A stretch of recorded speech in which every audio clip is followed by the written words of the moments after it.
Stampers, and thanks for joining me today. Today I'm going to be showing you how to make the coolest pop-up Christmas ornament. This idea came from Stacy Busby. She actually made this one here. So when it's closed, it's fairly flat. This could be a tag on a present, just about anything. But the magic happens when I pull this bead up. Ta-da! Look at this! Isn't that awesome? Want to see it again? Closed. Pop! Open. So stinking cool.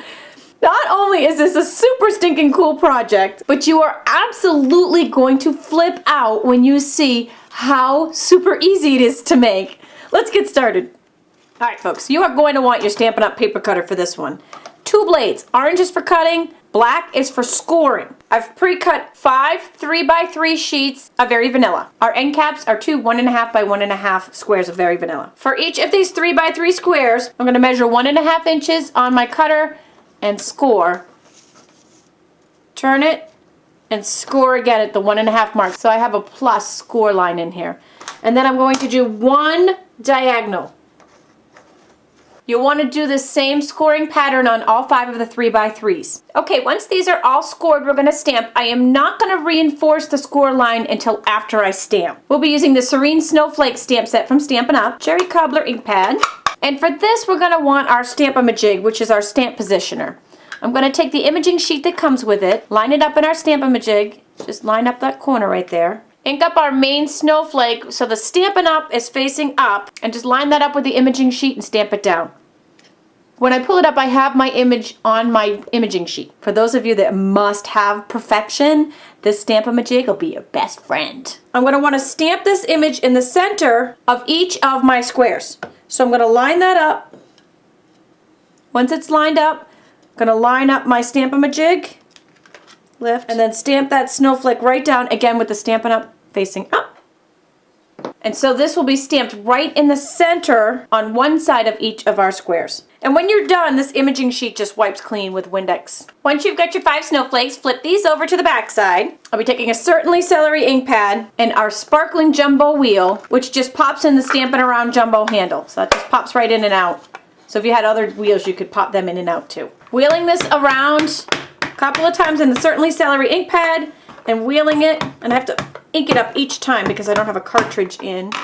Next I'll take Cherry Cobbler and the little snowflakes and I'm going to randomly stamp that across. And then for our 2 end caps, I'll do the medium-sized snowflake, also from Serene Snowflakes, on one. I love this season's greetings from the Snow Swirled stamp set, so we'll be using this. It's the perfect size.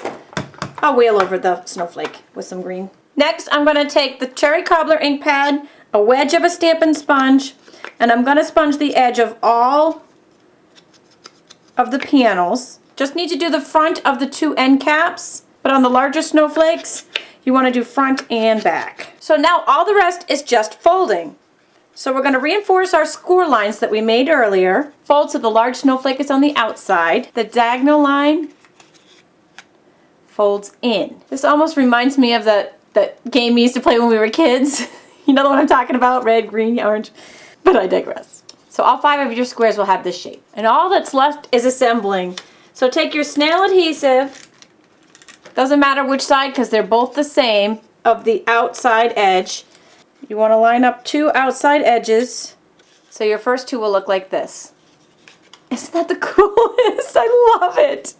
Then do that same exact thing until all 5 squares are attached. So when all 5 are attached, see how that came together? And then they pop open. Nice! Okay, now for our end caps. 2 strips of 1/8 inch Very Vanilla taffeta ribbon here.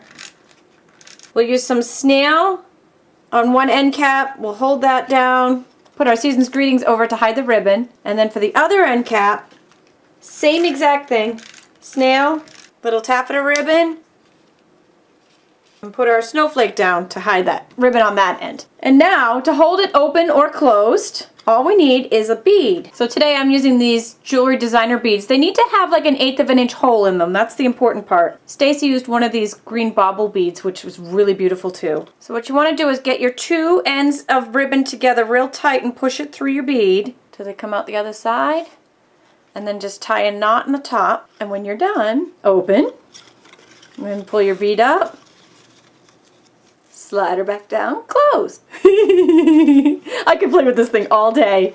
You could easily add these onto your packages as tags and put to and from here. There's so many fun things that you could do with this holiday season. And not only are they going to think that you are an origami specialist, they are just going to love your creativity. And you don't have to tell them how easy it was to make it. Unless, of course, you want to share. Be sure to visit my blog for tons more cool tutorials and samples. Thanks for joining me today.